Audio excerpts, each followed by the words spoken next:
ये बात सुनने में थोड़ी अटपटी लग सकती है, परंतु यदि हम ध्यान से विश्लेषण करें तो हम समझ पाएंगे कि रावण हमारे भीतर ही मौजूद है।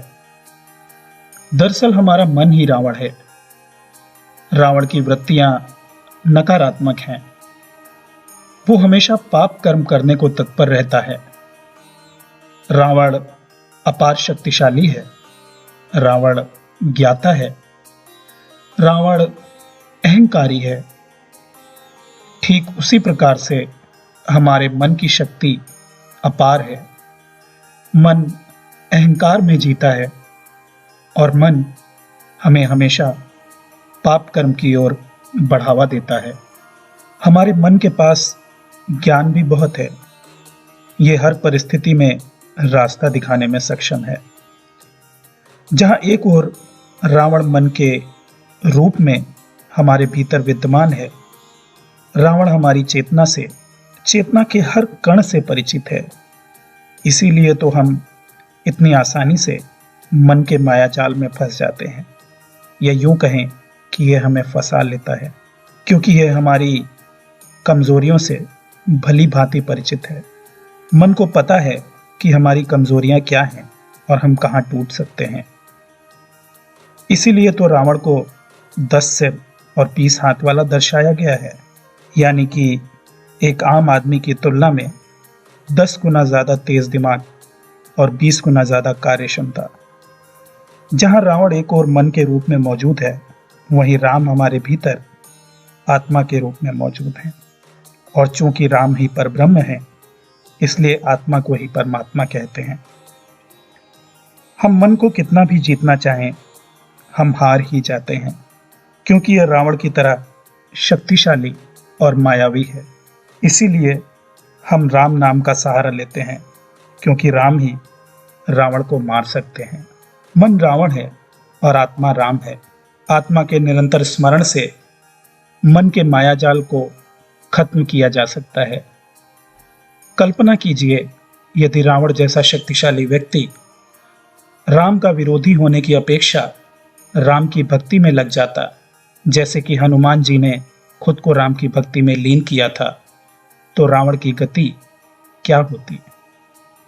उसी प्रकार से हमारा मन यदि हमारी आत्मा के विरुद्ध कार्य ना करे और ये आत्मा के प्रति भक्तिपूर्ण और सहयोगात्मक हो जाए, तो कभी भी हमारी दुर्गति नहीं हो सकती, बल्कि हम इतिहास के पन्नों में सकारात्मक संदर्भ में दर्ज हो जाएंगे। मन को और बातों से हटाकर यदि नाम जप या राम नाम के स्मरण में लगाया जाए, तो राम नाम मन के लिए धीमा जहर साबित होगा और आत्मा के लिए अमृत साबित होगा। जैसे जैसे सिमरन होगा, मन कमजोर होता जाएगा। रावण के बाजू कटेंगे, उसके सिर कटेंगे और एक दिन तीर उसकी नाभि में जा लगेगा और तब रावण बैकुंठ धाम पहुंच जाएगा या प्रभु चरणों में विलीन हो जाएगा। आध्यात्मिक पथ संसार का विरोधी नहीं है। आंतरिक वैराग्य या मुक्ति प्राप्त करने के लिए संसार में मौजूद सुख सुविधाओं का उपयोग और उपभोग तिरस्कृत नहीं है, और ना ही कोई ये कह सकता है कि उपयोग और उपभोग पाप है। वनवास से पहले श्री राम राजा बनते हैं और वनवास के बाद भी राजा बनते हैं। विवाह भी करते हैं, यानी कि सांसारिक सुखों को स्वीकार करते हैं। कृष्ण अपने राजपाट का त्याग कभी नहीं करते। अगस्त्य ऋषि की पत्नी लोपामुद्रा ने विवाह से पूर्व विवाह के लिए शर्त रखी थी कि वे अगस्त से विवाह तभी करेंगी जब विवाह राजसी तौर तरीके से होगा। उस वक्त अगस्त्य ऋषि लोपामुद्रा से ये नहीं कहते कि ऐसे बातें करना पाप है, बल्कि अतापी और वितापी जैसे राक्षसों के पास जाकर धन मांगते हैं। मन से बच पाना नामुमकिन है, इसलिए बेहतर है कि इसको ऐसे वातावरण और माहौल में रखा जाए जहां इसके पास हासिल करने को कुछ हो ही ना, या फिर कम से कम चीजें हों। अगर आप ऐसे माहौल में हैं जहां पर अक्सर स्त्रियां आपके सामने आती हैं, तो किसी से नजरें मिल ही सकती हैं और किसी के शरीर पर भी नजर पड़ सकती है। इसमें कोई पाप नहीं, क्योंकि प्रकृति ने हमें ऐसा बनाया है। विपरीत के प्रति आकर्षण होगा ही। इसका ये कतई मतलब नहीं है कि स्त्रियां त्याज्य हैं और सभी को जंगल भाग जाना चाहिए। परंतु जो मन के प्रहारों से पीड़ित है, अपनी इच्छाओं से पीड़ित है और इच्छाओं के पूरे ना होने के दुख से पीड़ित है, या कर्म बंधन के चलते जिंदगी में आने वाली तकलीफों से पीड़ित है, उसे राम नाम या गुरु मंत्र का सहारा अधिक से अधिक लेना चाहिए, ताकि वो रावण को राम के हवाले कर सके। राजा जनक तो जंगल नहीं चले जाते, क्योंकि उनकी प्रीति आत्मा में अधिक है, जिसके कारण सुविधाएं और राजपाट होने के बावजूद भी वो भगवान में अपनी प्रीति नहीं खोते। उनकी भगवान में लगन इतनी कमजोर नहीं रह गई कि उन्हें जंगल जाना पड़े। भगवान बुद्ध के भीतर का रावण जब मर जाता है तो वे वापस घर लौट आते हैं। फिर वो जंगलों में नहीं भटकते, क्योंकि उन्हें पता था कि रावण मर गया है।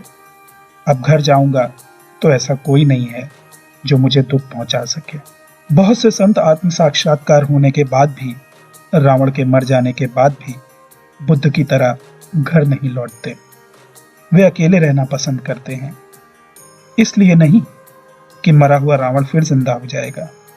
जो मर गया वो मर गया, और एक बार आप ब्रह्म स्वरूप को पहचान गए तो पहचान गए।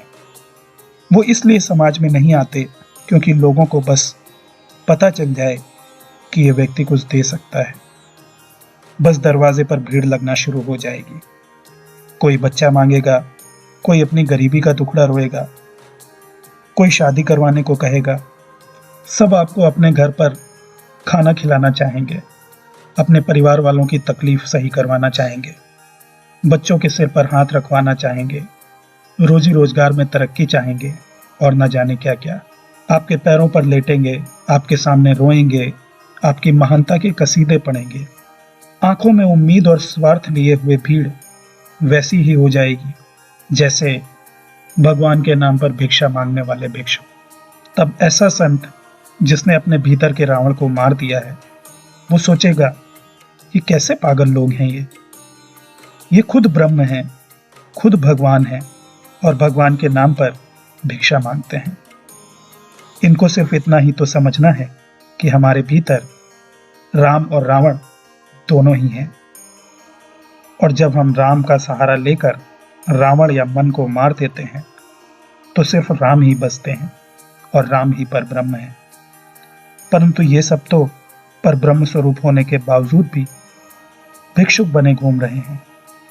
इसी स्थिति को आनंदमयी मां कहती हैं कि राजा की संतान होने के बाद भी तुम भिखारी बने घूमते हो। अमृतस्य पुत्र, तुम अमृत की संतान हो। बुद्ध के मन में मानवता के लिए विशेष करुणा थी, इसलिए वे वापस लौट आए।